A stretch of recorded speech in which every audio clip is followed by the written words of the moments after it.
Kaikuren ustez, behiak gure larreetako belarrez elikatzea da ekoizpen arduratsua, eta horrela gure ingurua ezagutzen dugun moduan zaintzea. Esnea egunero jasotzea freskotasunari eusteko, eta abeltzain guztiei laguntza bera ematea. Horregatik, kalitate handia eta zaporea du Kaiku esneak. Kaiku kilometro zero, ekoizpen arduratsuko esnea.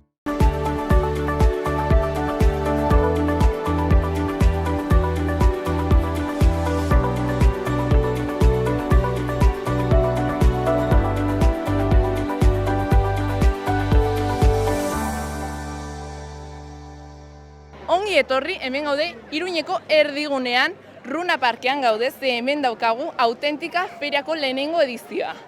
Aurten hemen ikusiko ditugu hainbat azoka, tokiko produktuen azokak, eta ere hainbat animali. Hemen ditugu justo behiak, baina ere aurrerago izango ditugu potxokak, ardiak, txerriak, denetarik. Ikusiko ditugu nola funtzionatzen diren, ze berezitasun dituzten, goazen ikustera, ze hau, egun luzea espero zaigu eta oso polita.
Bueno, hemen aurkitu ditugu bi abeltzain, zer moduz? Ongi, oso ongi. Neskak zarete, gazteak, nola uzu izena? Garbine, ni Amaia. Eta nondik zatozte? Itzaletik. Zuk ere? Bai, lehengusinak gara. Bai. Bueno, eta nola hasi zen abeltzain mundua hau zuen familia, nola hasi da zuentzako abeltzain mundua? Ba, betidanik etxean aitona jarri zituen, betidanik izan dira behiak eta etxean, baina aitona jarraitu zuen honekin, eta gero nire aita eta bere aita ere biok anaiak jarraitu zuten. Eta gu hori da gure nahi duguna ere jarraitu horrekin. Bai, baita ere nire aitak egiten du lan Aspinan, eta arraza hau kontrolatzen duen erakundea. Eta zuek gaur hemen zer espero duzue jendea harremana izatea abeltzainekin eta behiekin? Ba, nire ustez, gu da badugu oso normalizatua edo, egunero ikusten dugu hau, baina beste pertsone batzuk adibidez Iruñan badago denetarik, orduan batzuk ez dutela hainbeste ikusten eta bizimodu hau, ez dakit, helarazteko eta ere beste pertsonek ere bizimodu hau ikusteko eta behartako arraza ere ezagutzeko. Bai, berak esan duen berdina baita ere, jendea etortzen da eta asko gerturatzen da animalien gana, ikutzen ditu, eta animaliak ez daude ohitu eta horretara, azken finean animalia hauek bizi dira mendian, batez ere. Eta hori. Eta zuek zaila ikusten duzue halako lanbidea gaur egun jarraitzean? Zuek nahi duzue, gustatuko litzaizuke lanbide honekin jarraitzea? Ba, etorkizunen batean bai, baina momentuz gaude ikasten, orduan etorkizunen batean niri behintzat gustatuko litzaidake, baina orain nago ikasten, beraz. Jarraitzen dut, astebururo joaten naiz herrira, eta baina astean zehar gelditu behar naiz Iruñan ikasten, orduan penarekin, baina, bueno, ez dakit, momentuz gustatzen zaigu, orduan hori badugu argi. Bai, azken finean, gaude biak ikasten baita ere, eta gero bakoitzak du bere gustokoen gauzak, adibidez Garbineri gustatzen zaio pilo bat musika, niri pilo bat natura, baina nik uste dut konpaginatu daitekela hori, bilanak. Eta mezuren bat hurbildu den jendearentzako? Ez dakit niri, pentsatzen dudala oso garrantzitsua dela ere, bertako arrazak, ardiak, ahuntzak, behiak eta guztikoa ere ezagutzea orduan. Hori kontu zibili ere, animaliak zaindu behar ditugu eta ongi tratatu, baina hori ongi iruditzen zaidala gauzak ere ezagutzeko. Bai, ni berdin, Nafarrako arrazetaz ikastea eta disfrutatzea. Bueno, neskak, posten naiz asko jende gaztea eta neskak hemen ikustea eta egun ona pasa. Gauza bera. Ia esker. Aio! Tex mexikarrak, badu nahi beste garra, flakok nola jotzen duen gurekin ezin konpara.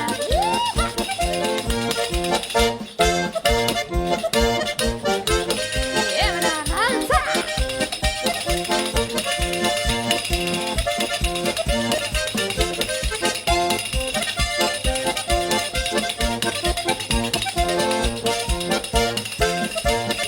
Oi, jasari!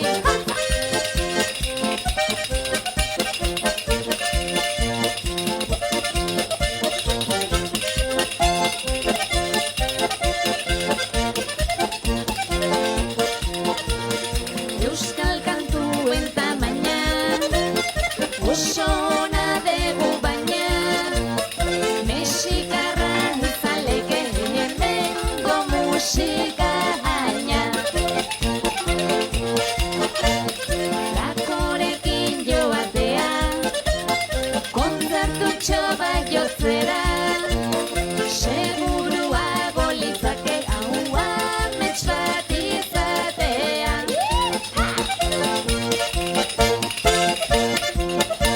Segi! Hemen aurkitu dugu saltzai bat, nor zarazu? Ni Jesus Zelaieta. Eta zer saltzen duzu hemen? Gazna karri dugu, aumetu eta aumetzekoa, ketu eta ketzekoa, eta momentuen hori bi produktu ditugu saltzeko eta horrekin torri gara bai. Eta ze ardi motakin egiten duzu lan? Ardi latxa dugu. Eta ze berezitasun dauka latxa ardiarekin beste ardi mota batekin alden duta? Berritasune da bertako arraza bat, eta haidire ez galtzeko eta aferoietan, eta gu ere bai betitik latxa izen dugu, gure alderdien gehiena latxa da ezerteko dena, eta gu ere horrekin segitzen dugu bai. Eta zaporean nabaritzen da? Ni uste bereizatasun ematen diola, eta ez dakit, zerbait izin du ez, bere ezberdintasuna izin du bertzetain ikuste bai. Eta alako azoka ferian batean laguntzen du zuen salmenta handitzea? Azkenean ibiltzen da jendea handiz, eta gure hasi berri gara, eta beti zautzera ematen datzute gehiago, eta ongi tortzen da bai. Eta gustatuko litzaizuke hurrengo urteko edizioan parte hartzea? Bai, makurrik ez bada benpin ni uste berriz torko garela, bier ere bai heldu gara, gaur egun gutxien, bier ere bai hemen egon barra gara, eta kusiko dugu nolak itzen den egune, baina tortzeko asmoakin nik uste bai. Bueno, ongi pasa eta ongi saldu. Vale, Aio, mi esker. Zuri, aio.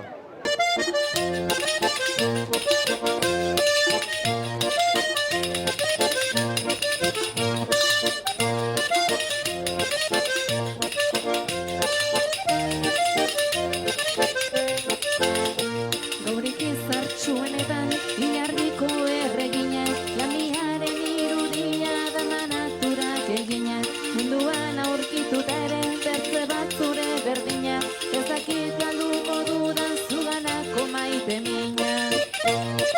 Oi, goxa!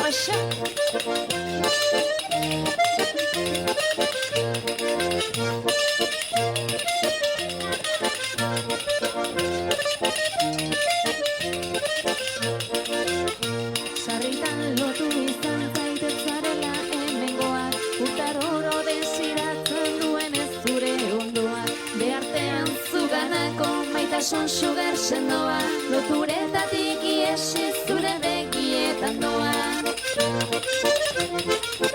Belbeldo.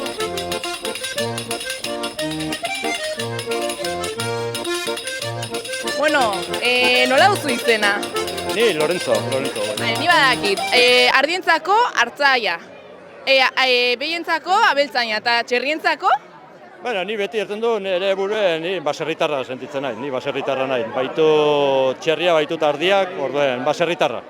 Euskal txerriak eta nondik etortzen zarete? Ni Elizondoko baserri batetik, bai. Eta noiztik zu lanbide honetan noiz sartu zinen? Txerriekin hasi nintzen 2012 inguru hortan, bai. Leno haitzen nintzen eraikuntzan, eta gero, krisiarekin berriz bueltatu nintzen baserrira, eta orduen hasi nintzen ardi baintuen lehenotik, eta txerriekin hasi nintzen orduen, bai. Eta zaila alda txerrien lanbidea? Zaila ez, ohitura behar da, gauz guztietan bazala ohitura behar da, bai. Eta gero borrokatu behar da, honi administrazioak inte. Eta zein da zure lanbideetako gustokoena? Bueno, niri sektorea gustatzen zaitena, eta bai, igual gehiago artie, baina bai, betitik ardi gehiago igual. Bueno, gaur etorri zara hemen txerriekin, nola ikusten duzu jendea hurbiltzerakoan txerrien gana?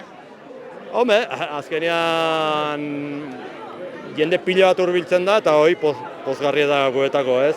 Beti hartzen dugu, baserritarrak eta hiriko jendeak erota bide desberdinago dugule, baina holako azoka batean hemen denak elkartzea eta jendeak ustea zer jaten duen, ongi da.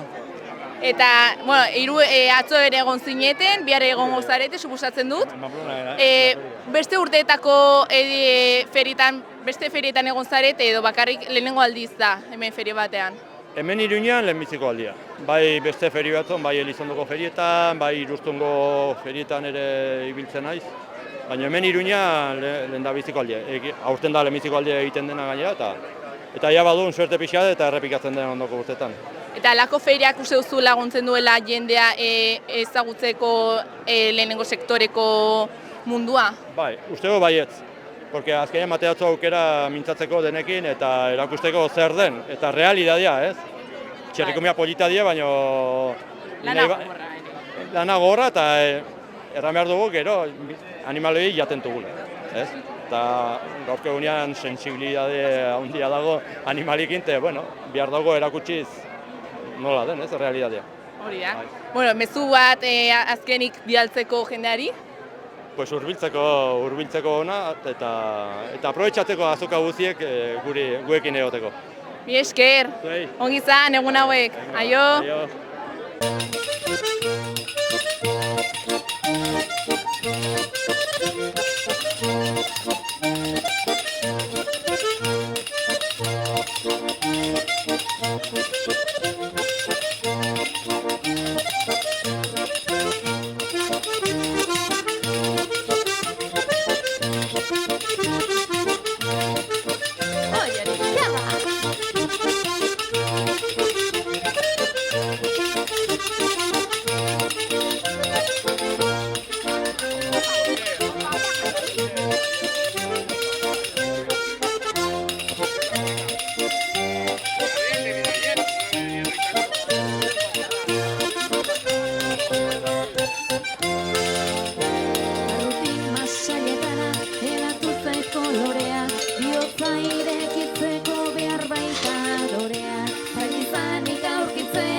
Hemen aurkitu dugu antolatzaile bat, Reino Gourmeteko antolatzailea, nola duzu izena? Reino Gourmeteko antolatzaile taldekoa, naiz, Joseba Beitia, Reino Gourmet Intiakoa. Osea, zuek antolatu duzue feria osoa, edo nola izan da prozesua hau? Ez, antolatu dugu, udaletxeak eta Intiak, baina baita ere tartean bertako arrazak gestionatzen dituzten elkarteak. Aslana, Pirenaik Elkartea, Euskal Txerria eta denak. Osea, talde oso zabala gira. Gatzana, Intiatik, pixka bat, Errenegorren talde izan da bat, estrukturazio bat hori egin duguna. Hemen Iruñeko erdigunean egiten den lehenengo feria da. Nola izan da harremana jartzea beste abeltzainekin, elkarteekin? Hori gure eguneroko lana da. Azkenean pizka feria hau zen, apur bat egunerokotasunean abeltzaineak eta teknikariak egiten duten lana, bertako arrazekin hori balioan jartzea. Balioan jartzea eta pizka bat gizarteari, hiritarrei erakustea. Bi helburu zituen, eta bizi azkenean gure lanakin, gure nola izango izut, arrotasuna erakusteko, eta beste alde batetik, pizka bat hiria eta landagunearen arteko arrakalori pizka bat izteko, gerturatzeko elkarri. Atzo eman zenuten hasiera feria honi, nola joan zen atzoko eguna? Ongi, pizka bat beti bezala, azkenean egiatzen zera esprinean, baina oso ondo hasi zen. Egia da, oso egitarau zabala daukagu, baitara feriaren konzeptua oso zabala da, ez da bakarrik abeltzaina, baizik eta abeltzaintzan gero sortzen dian produktuak, eta hauek gero azkenean dastaketakin eta pizka bat bukaeraino eramaten dugu abeltzainen lana, ez bakarrik produzioa, baizik eta dastatu dezagun baita ere. Orduan, oso ondo funtzionatu zuen denak, egia da, hau da lehendabiziko Hazienda Feria bertako arrazan egiten duguna hemen, asmoakin errepikatzeko, eta atzoko sorpresa izan zen oso positiboa, eta gaina antolatzen aldetik, eskatzen digu esker handia, hiritar guztiei gerturatu ziren nahi. Orain bigarren egunean gaude, oraindik beste egun bat falta da. Zer esango zenuke oraindik hurbildu ez den jendeari animatzeko, etortzeko? Jendea animatzeko dudaik gabe, ekitaldi asko daude, da pizka bat toki bakarra non azkenean bertako arrazak dena bloke baten erakutsi daiteke zen, abeltzainekin bertan, non azkenean bereiekin harremana eta bereik lan egiteko ere ikusi dezaketen ondo. Eta gero, hor daukazue espazio bat merkatuena, non abeltzaineuen produktuen merkaturatzea eta postua daude salmenta zuzenekoak, eta gero esan dizuten bezala, gaur daukagu gastronomiko gune honetan, taloak, bertako produktuen eskaintza, baina garrantzitsuena gaur daukagu sekorra erreta, oin guardian hasiko gera ordubiak aldea, eta pintxo solidario bada, gaurko egunean izango da 365 fundazioekin,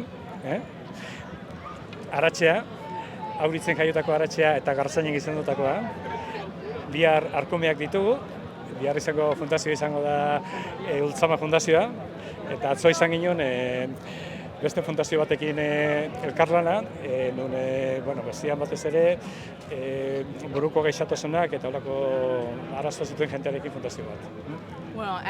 Zelako feria montatu duzuen, eskerrik asko antolatzaile guztioi eta parte hartzen duten pertsona orori, eskerrik asko benetan eta espero dugu hurrengo urtean jarraitzea bigarren edizioarekin. Gu gustu ondiz etorriko gara berriz ere. Mi esker, Joseba. Oso polita da, jenteak oso ondo responditu du, eta ez zareten etorrei, gomidatzen dizu etortzeko ze oso giro polita dago. Eskerrik asko, Joseba. Aio!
Thank you.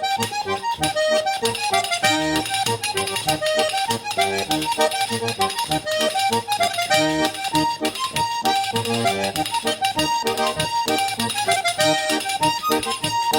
erine, aire ere, zama.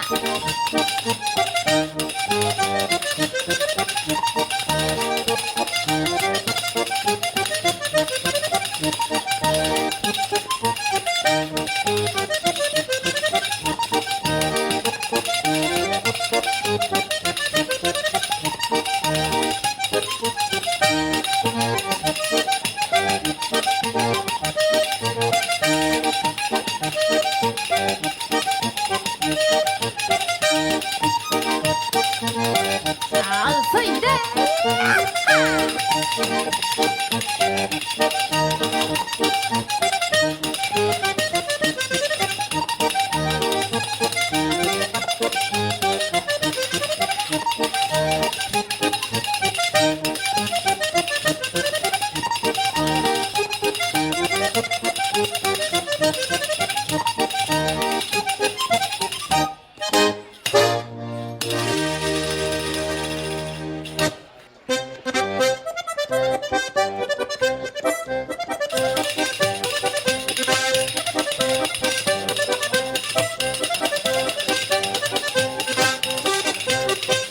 Guarda quando va.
aire.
Txapa